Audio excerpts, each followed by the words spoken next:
देख रहे हैं प्रदेश का नंबर 1 चैनल एबीपी न्यूज।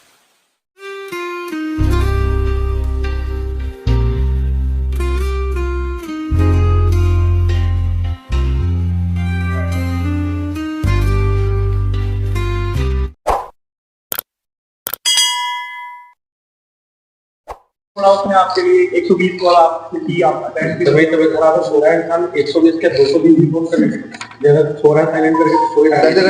हम बिजनेस इसने एमबीए किया है, उसने अगर लिख दिया 120 का डिमोट मिल गया एसएस। और आज ही कॉल किस समय की गई थी? जब आप सो रहे थे। क्या समय था? दिन में कॉल किया था, तबीयत खराब थी, दवाई खा के सो रहा था।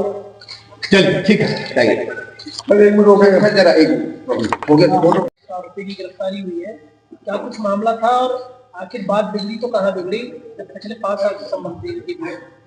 ये थाना कोतवाली में एक सनसनी के मामला आया है लव जिहाद और धर्म परिवर्तन का, और जिसको लेकर अभी एक लड़की ने 11 तारीख में सुसाइड कर लिया था। पूरी घटना के संबंध में एक अभियोग दर्ज किया गया थाना कोतवाली में। और पूरा जब इसकी विवेचना की गई, जांच पड़ताल की गई, तो पाया गया कि इसके पीछे एक बड़ी साजिश हुई है और एक गैर संप्रदाय का लड़का इसके संपर्क में था और लगातार इसको एक्सप्लॉइट कर रहा था, इसका शारीरिक, मानसिक, आर्थिक उत्पीड़न कर रहा था। ये उससे 4-5 वर्षों से संपर्क में थी और उसको लगातार शादी का झांसा दे रहा था, प्रेम जाल में पूरा फंसा रखा था, ड्रग एडिक्ट तक बना दिया था। और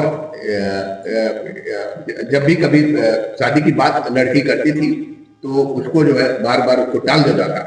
उसका एक तरह से पूरा माइंड वॉश करके उसके धर्म परिवर्तन के लिए जो गैर धर्म, जो मुस्लिम धर्म का लड़का था, वो अपने धर्म की सारे रीति रिवाज, जो नमाज पढ़ने के तरीके, सब इसको सिखला रहा था।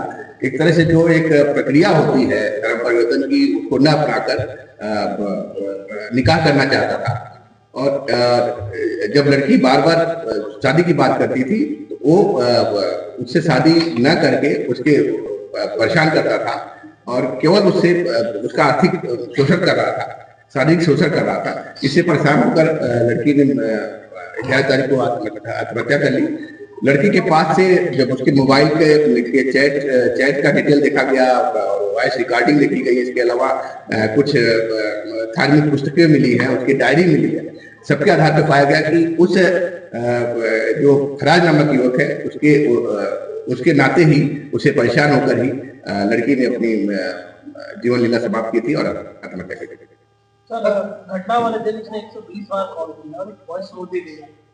क्या कुछ पता चला इतनी बार कॉल करने की वजह क्या थी और आखिर सुसाइड के लिए क्लिक पॉइंट क्या था, क्यों उसने सुसाइड किया अचानक? कुल मिला के लड़का उससे उसका केवल शोषण चाह रहा था, शादी नहीं करना चाह रहा था। और लड़की जो है उसके प्रेम जाल में थी, उससे शादी करना चाह रही थी। और बार बार जब शादी की बात लड़की करती थी तो वो उसको बस टालता रहता था। और उस दिन भी जब सुसाइड कर रही थी, उसको 120 बार लगभग कॉल की है मोबाइल पे, उसने फोन उसका नहीं उठाया। उसने एक वॉइस मैसेज भी उसको भेजा कि मैं सुसाइड करने जा रही हूँ, उस पर भी उसने कोई रिस्पॉन्स नहीं किया। और फिर फलस्वरूप इसके लड़के ने सुसाइड अटेम्प्ट किया और अपने जीवन लीला समाप्त की। तो चैट से कुछ ऐसे धार्मिक लिंक मिले हैं, कुछ ऐसे नोट्स मिले हैं जिससे ये पता चल रहा था कि एक बाकायदा ट्यूटर प्रोवाइड किया गया था कि कैसे आपको इस्लाम धर्म अपनाने के बाद नमाज पढ़ने से लेकर के तमाम चीजें करें। अगर आप देखेंगे जो इसकी डायरी मिली है, इसके हस्तलेख में, उसने पूरा लिखा है नमाज के वक्त, लिखा है नमाज कितनी नमाजें होती है और नमाज कैसे होती है, नमाज करने का क्या तरीका है। और इसको जो है वो पूरी तरह से सिखलाया गया है और वो नमाज पढ़ना शुरू भी कर दी थी। घर वाले जैसा कि बता रहे थे कि उसको नमाज पढ़ते हुए उन्होंने देखा भी था, लड़की को देखा था।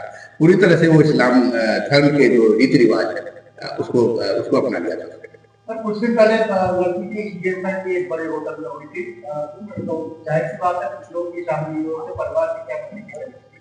ये एक तरह से दोनों परिवारों को मालूम था इनके संपर्कों के बारे में। और इसमें लड़की के करने पे ही शादी की भी बात तय हो गई थी।